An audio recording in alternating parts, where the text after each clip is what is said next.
Hey, hey, welcome to Live with Lynn. So if you're here, say hi. If you're watching the replay, be sure to type replay so I know you were here. I'm Lynn Huber, and I appreciate you being here today. So today we're going to talk about why being assertive is important and how to develop it. You know, we're in February now, and February is Black History Month. And today, the 4th of February, we also celebrate the 100th anniversary of the birth of Rosa Parks, who was born on February 4th, 1913. Or I'm sorry, this isn't the 100th anniversary. She was born on February 4th, 1913. So on the night of December 1st in 1955, Rosa Parks, you all know the story, right? Rosa Parks boarded a bus in Montgomery, Alabama, and took a courageous stand for millions that would come to symbolize the civil rights movement. You know, the act itself was a simple one. When asked by the bus driver to give up her seat to a white passenger, Rosa refused.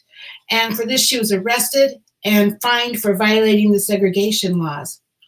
But, you know, there's a lot more to that story, though. I mean, what often goes untold, you know, is, I mean, I don't know the whole story, but I, you know, what I've read about it and stuff is that Rosa Parks wasn't just a seamstress who was tired or fed up after a long day of work, but she was actually a longtime activist that was dedicated to the cause of social justice.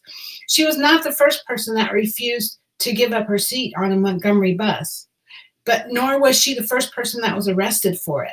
But this time was going to be different, right? I think it was because everything that had led up to that point, what she had done, what other people had done, everything that had led up to this point made this time different when she refused to give up her seat. So this historic moment in time was the culmination of many years of hard work and dedication by lots and lots of unsung people and organizations involved in the fight for racial justice. But during the boycott and the trials, Rosa lost her job and she faced ongoing death threats and harassment. But you know what? She stayed strong and she never wavered. Her experience as a grassroots activist had prepared her for this. It gave her the perspective, the skills, the endurance to withstand everything that came her way.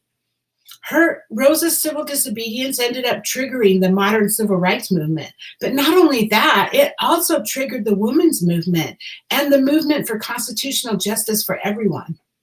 Over her lifetime, she accomplished many, many things and showed herself to be a powerful woman.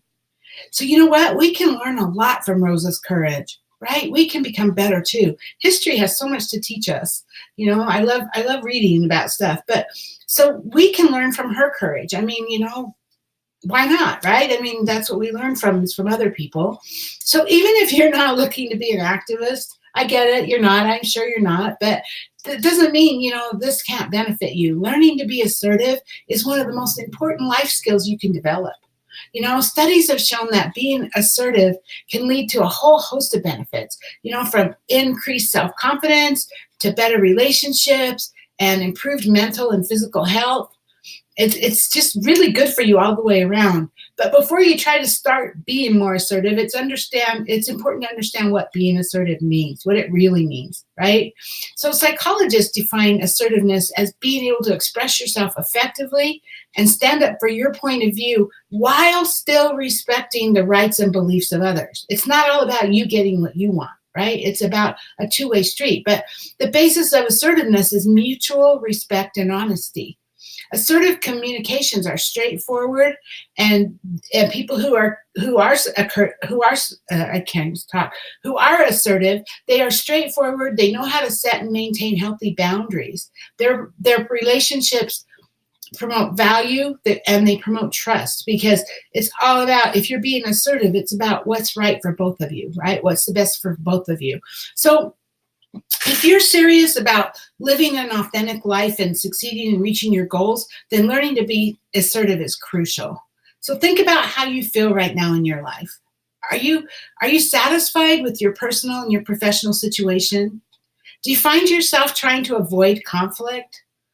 Do you worry about what other people think of you? That's a big one. I mean, we all do all of these, but I do. I worry about what other people think. I have to tell myself, stop it. Stop it. But yeah, we all do, right? So if you're not happy with where you are right now, the good news is that assertiveness is a habit that can be learned. just like anything else. It's just part of your personal growth. You can learn it and you can become every day a little bit more assertive. So with practice and commitment, you can change your mindset and live a life more aligned with your true values and your aspirations. So I have some tips to help you become more assertive, right, in your life. So decide what your priorities are and stick to them. Work out your individual boundaries. What are you going to allow and not allow as far as, how people talk and treat you, right? Develop a positive, open posture and look people in the eye when you speak to them. Use positive I statements about how you're feeling instead of blaming or finding fault with somebody else, right? Be really wary of the feeling of being tempted to say, you always, or you never, or you did this, or, don't go there. Don't allow yourself go there. Instead, talk about I statements. How am I feeling right now? I'm feeling this, not you made me do this or you always do this, right? So get comfortable with saying no to things that you don't want or you can't do, right? Keep simple, non-emotive, and don't feel like you need to add an excuse or an explanation. And you can just say, no, I don't think so. Not this time, right? Don't use sorry unless it's appropriate for the situation. You don't need to apologize for saying no. It's just a no. You don't have to say sorry, okay? Offer alternative suggestions or to proposals that you don't like. Again, you're looking for that win-win. That's something that's going to work for both of us, right? Look for compromises. Be honest and direct in your feelings and your thoughts and your intentions. Consider writing a script for a situation that feels awkward and rehearse it. Rehearse being confident. So if you know you're going to be walking into a situation later on today or tomorrow or whatever, maybe sit down and write it out, what you envision that is going to look like, and rehearse being confident about it, and you'll do so much better when you're in that situation because you kind of practiced, you got ready for it, right? Try to keep your focus on the impact of the situation and finding a way to work together to find a mutually satisfying solution. That's really where your focus should be, is working together to find that mutually satisfying solution and trying to leave your emotions out of it. They really don't play a part in being assertive. They really don't.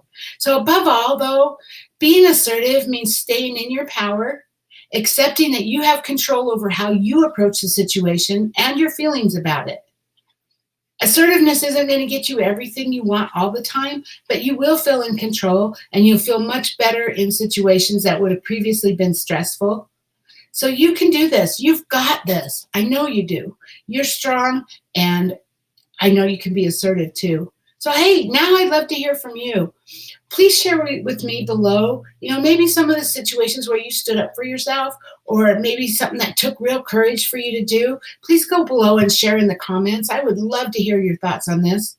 Anyway, hey, thanks for being here today. I hope you have a great day, and I'll see you tomorrow. Bye-bye.